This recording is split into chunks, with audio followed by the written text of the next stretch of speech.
Yo, what's going on YouTube? X-Man 1991 here. Hope you guys enjoyed my review of SmackDown Shut Your Mouth from Friday.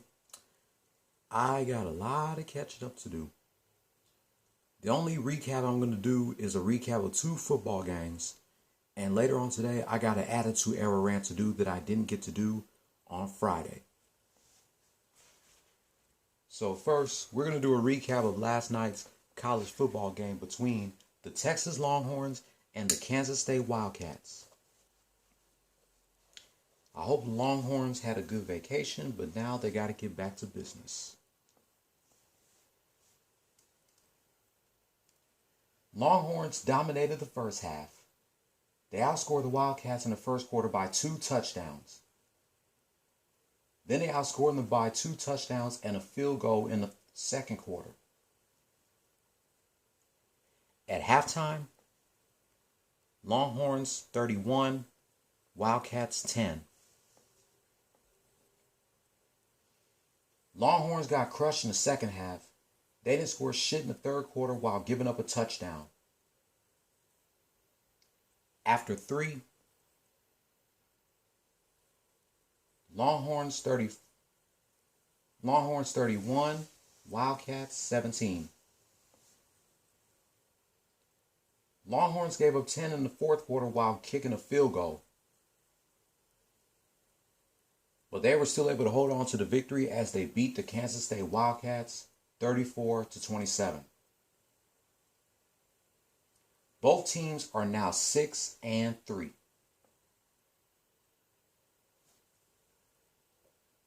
Longhorns got 3 games left. This upcoming Saturday against the TCU Horned Frogs, who beat the West Virginia, they lost last night, against the Texas Tech Red Raiders 34-20. They beat them. Sorry. They beat the Texas Tech Red Raiders last night 34-24.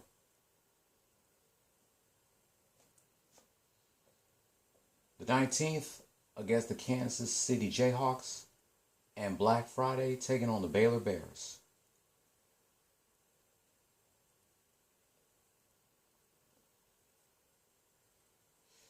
Now let's go ahead and do a recap of another game.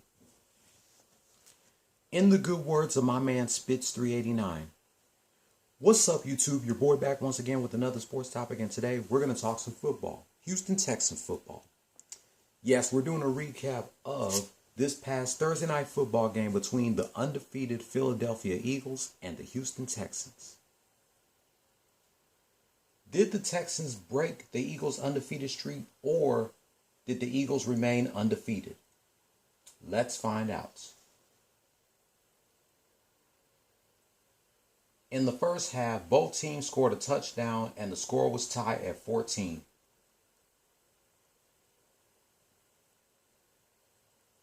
Texans got crushed in the second half, giving up a touchdown in the third quarter while kicking a field goal. After 3, Eagles 21, Texans 17. Texans didn't score shit in the fourth quarter while giving up 8. Final score, Philadelphia Eagles 29, Houston Texans 17. The Eagles remains undefeated 8-0, as the Texans have 1 win, 6 losses, and 1 tie.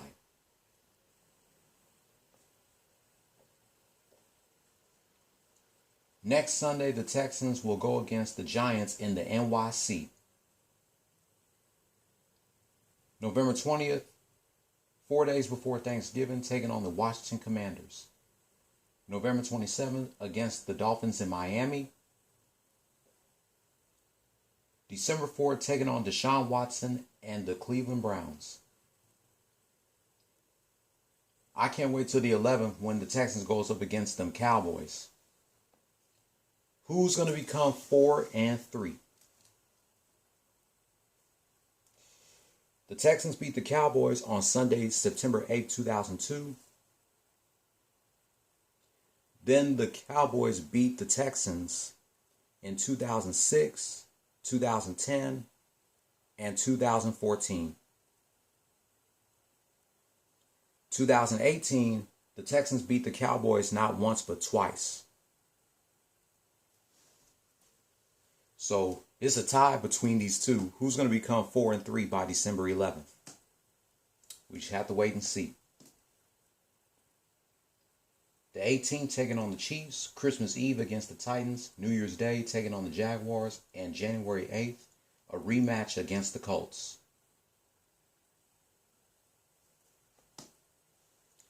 I give it to the Eagles because they definitely came to play. I mean, they're undefeated right now. They're 8-0. Can the Eagles remain undefeated? Who's the Eagles' next opponent? Well, next Monday they have a Monday Night Football game taking on the Washington Commanders. The Eagles will go against them Cowboys on Christmas Eve.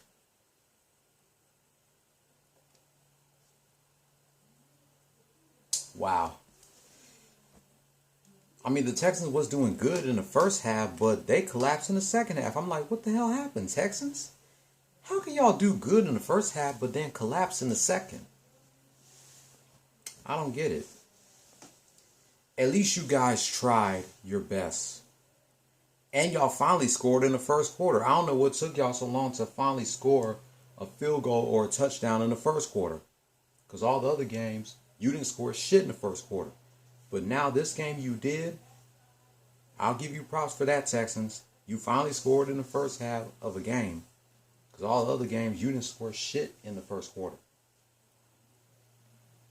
Just enjoy your vacation, Texans. Keep your heads up, get your shit together, and get yourselves ready for next Sunday as you head to the Big Apple to go up against the Giants.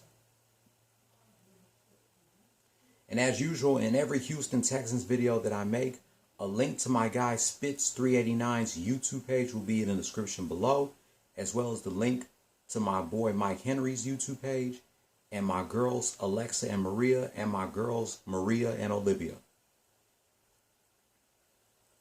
That wraps up my thoughts about last night's college football game between the Texas Longhorns and the Kansas State Wildcats, and this past Thursday's Thursday night football game between the Philadelphia Eagles and the Houston Texans. If you are new here, hit subscribe if you like the content and hit that notification bell for my next Longhorns and Texans rants. Be sure to give this video a thumbs up, leave your comment down below, and before I go, I gotta add something to this rant. I gotta say something real quick, because I've seen other YouTubers talked about this. Shout out to Yankee Messiah. Shout out to My Opinions 333. Shout out to Matt Simon. Shout out to anybody that's done a rant about this fat slob that I heard that wants to come back to YouTube, and that is GNP, Get No Pussy 445.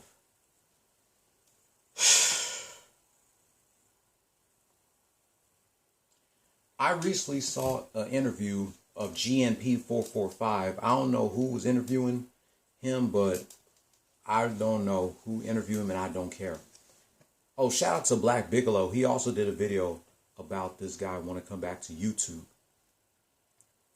Yeah, I watched the interview, but I really didn't watch the whole thing because I turned that shit off after 13 minutes.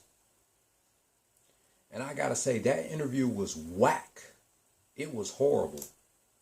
I don't know why that guy couldn't ask GNP no questions about why did he fall for that shit. Why did he try to go meet up with a 13-year-old girl last year?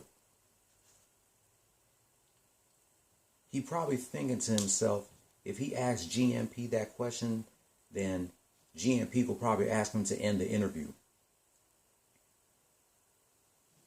And another thing, why does fat ass nigga want to come back to YouTube?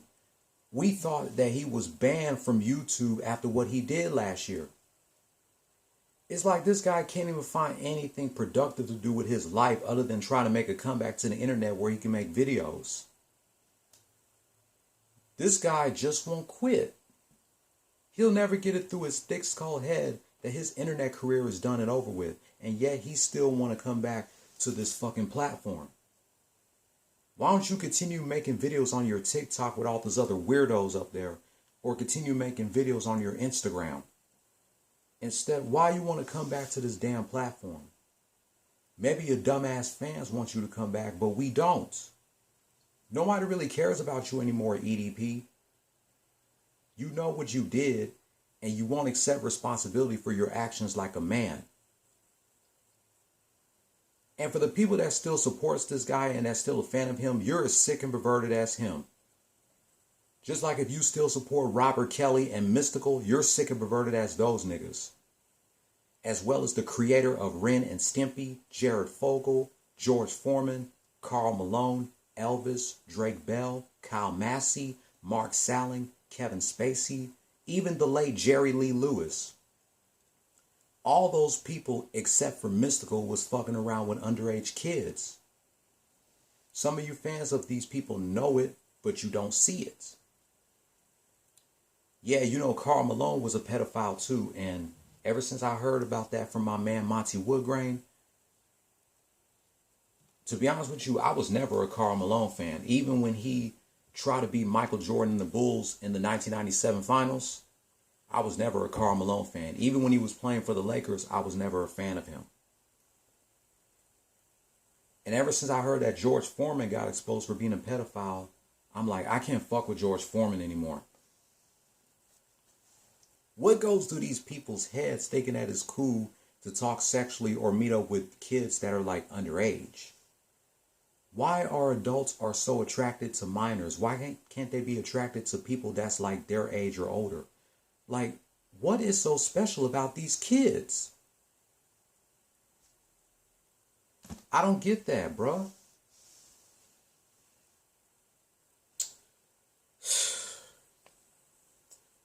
This nigga EDP will never learn from his mistakes. He wants his fans to forget about what happened and just move on. No, we're not going to forget about this. We're going to remember this shit for years to come. It was some crazy moments of 2021 that we're going to remember for the rest of our lives. And that sting operation was one of them. I'm telling you guys, if this would have been done by people like Dads Against Predators, Courtney Elizabeth, Predator Catchers Indianapolis, PTI Protect the Innocent, or any other great online predator organization catchers, this guy would be locked up by now. I'm telling you. He wouldn't be making a comeback to the internet making all these videos. And I heard in the interview that he said that he doesn't watch the responders that be making videos about him. He doesn't watch my videos. He doesn't watch Yankee Messiah's videos. He doesn't watch Black Bigelow's videos.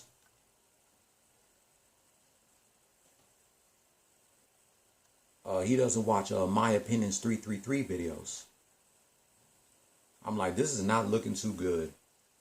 So if this nigga makes another YouTube channel, you know what we got to do. We got to report it and let him know.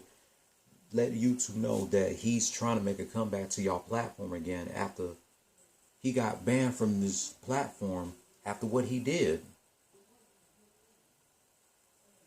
He'll never learn from his mistakes. I'm glad I never subscribed to this nigga channel when he was still on YouTube. I'm glad I was never a fan of him.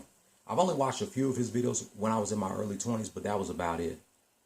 I never thought that this guy was funny because he was saying a lot of cuss words and vulgar language in his videos. I can't believe this shit. I mean, I would never interview a pedophile like GNP. If I was interviewing him, I would have asked him the same question that Teray asked Robert Kelly. Do you like teenage girls? And if I was interviewing him, I would let his ass have it and let him know that you need to get the hell off the internet and find something more productive to do with your life. And know that you ruin not only your life, but you ruin your YouTube career because of your pedophilia behavior. Like, why are you attracted to minors? Why can't you be attracted to females that's around your age or older? I would have let EDP's ass have it if I was interviewing him. I would never play around with him if I was interviewing him. EDP, do us all a favor and leave us the fuck alone. Don't even try to come back to YouTube. And of all you EDP fans out there that still supports this guy and that's still a fan of him, you can go fuck yourselves. And you can go suck his dick while you at it. I can't believe this bullshit that this nigga want to come back to YouTube. I've been trying to move on from this shit since June, and every time I hear news about him, it makes me want to come back and make another video of him. He's want to keep doing this shit to get everybody's attention. And I could care less if he apologized. Even if he did apologize, I won't forgive him. I normally don't forgive people that be condoning violence on somebody or that try to meet up with minors and shit. I don't forgive people that be doing crazy stuff like that. But I'm not going to waste my breath talking about this shit. If he does make another YouTube channel, you know what you got to do. But that's pretty much all I got to say about GNP445 want to come back to YouTube. I'll be back later to reminisce 23 years of an 8-man Survivor Series elimination tag team match between D-Generation X, Triple H, the New Age Outlaws, and X-Pac versus The Rock, Stone Cold Steve Austin, Kane, and Shane McMahon from the November 4th, 1999 edition of SmackDown. Don't follow your dreams, chase them. Peace.